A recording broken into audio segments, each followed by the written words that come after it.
Tidak perlu tunggu lama untuk melihat dampak kenaikan harga Pertamax. PT Pertamina membeberkan sekitar 10 hingga 15% konsumen Pertamax beralih ke Pertalite. Namun demikian, Alfian meyakini bahwa masyarakat Indonesia mulai sadar akan pentingnya penggunaan BBM berkualitas seperti Pertamax. Hal ini tercermin dari pilihan BBM premium yang setara dengan RON 88 yang kini tak lagi diminati dan tak lagi dijual untuk masyarakat luas. Penurunan tingkat konsumsi Pertamax di masyarakat dipicu oleh naiknya harga jual BBM Pertamax atau jenis RON 92 menjadi Rp12.500 hingga Rp13.000 per liter dari yang sebelumnya di kisaran Rp9.000 hingga Rp9.400 per liter. Kenaikan ini berlaku per 1 April lalu. Sementara harga Pertalite disamakan menjadi Rp7.650 per liternya.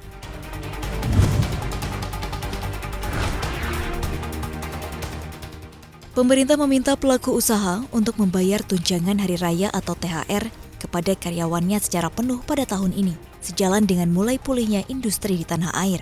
Dirjen Pembinaan Hubungan Industrial dan Jaminan Sosial Tenaga Kerja, Kementerian Ketenagakerjaan Indah Anggoro Putri menegaskan sesuai dengan surat edaran Menaker, THR tahun ini tidak bisa dicicil. Hal ini berbeda dengan 2 tahun lalu, di mana pemerintah mengizinkan pengusaha untuk membayar THR dengan mencicil. Adapun dasar hukum pembayaran THR keagamaan tercantum dalam Peraturan Pemerintah Nomor 36 Tahun 2021 dan Peraturan Menteri Ketenagakerjaan Nomor 6 Tahun 2016.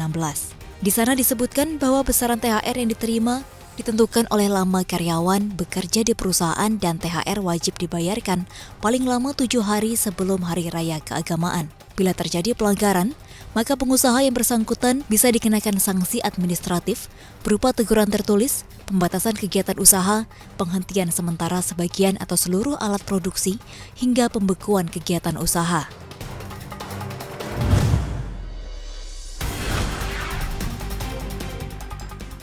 Memasuki awal Ramadan tahun ini, harga sejumlah kebutuhan pokok naik. Namun yang paling signifikan terlihat pada harga cabai. Mengutip data Pusat Informasi Harga Pangan Strategis, harga rata-rata cabai merah keriting di pasar tradisional pada 4 April adalah Rp58.900 per kilogram, atau melonjak hingga Rp9.000 dari akhir pekan lalu. Sementara harga cabai rawit hijau naik Rp8.400 menjadi Rp55.250 per kilogram.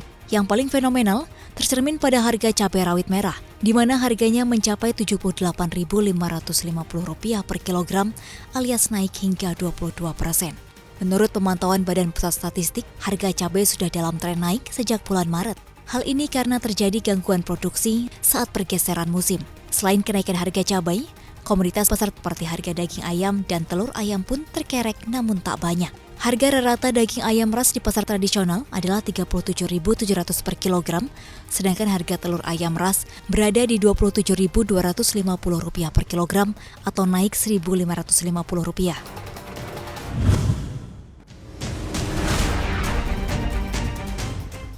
Stok gula mentah impor akan segera masuk ke tanah air seiring dengan meningkatnya konsumsi di bulan Ramadan. Ketua Umum Ikatan Ahli Gula IKAGI Aristo Harisman memperkirakan ada sekitar 772.000 ton gula yang akan masuk hingga Hari Raya.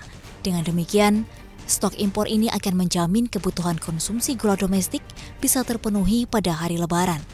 Hanya saja, masuknya impor tidak serta-merta menekan harga gula ke bawah Rp13.000 per kilogram.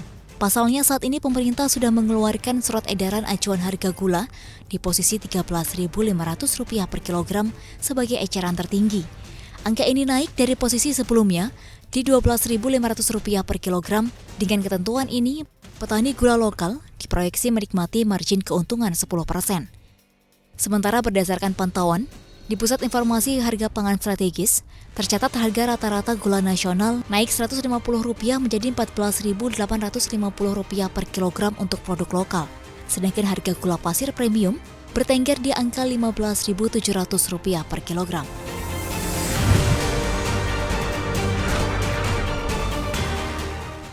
Para Menteri Kabinet Sri Lanka mengundurkan diri secara massal setelah protes atas penanganan pemerintah terhadap krisis ekonomi terburuk di negara itu. 26 menteri mengajukan surat pengunduran diri, meski Perdana Menteri Mahinda Rajapaksa serta saudaranya, Presiden Gotabaya Rajapaksa tetap bertahan. Ekonomi negara yang berada di Asia Selatan ini disebut mengalami pukulan terparah sepanjang sejarah sejak Sri Lanka merdeka pada 1948 silam. Krisis di Sri Lanka mencapai puncaknya setelah pandemi COVID-19 terjadi. Hal ini membuat defisit neraca pemerintah membesar dan peringkat kredit negara ini mendekati level default. Pemerintah pun menghabiskan mata uang asing demi membayar utang. Akibatnya negara itu tak memiliki uang untuk mengimpor bahan bakar dan akhirnya memicu naiknya harga seluruh bahan pokok dan barang seperti makanan, bensin, obat-obatan, serta sembako. Kondisi ini menyebabkan munculnya gelombang demonstrasi dan kepanikan masyarakat dalam berbelanja.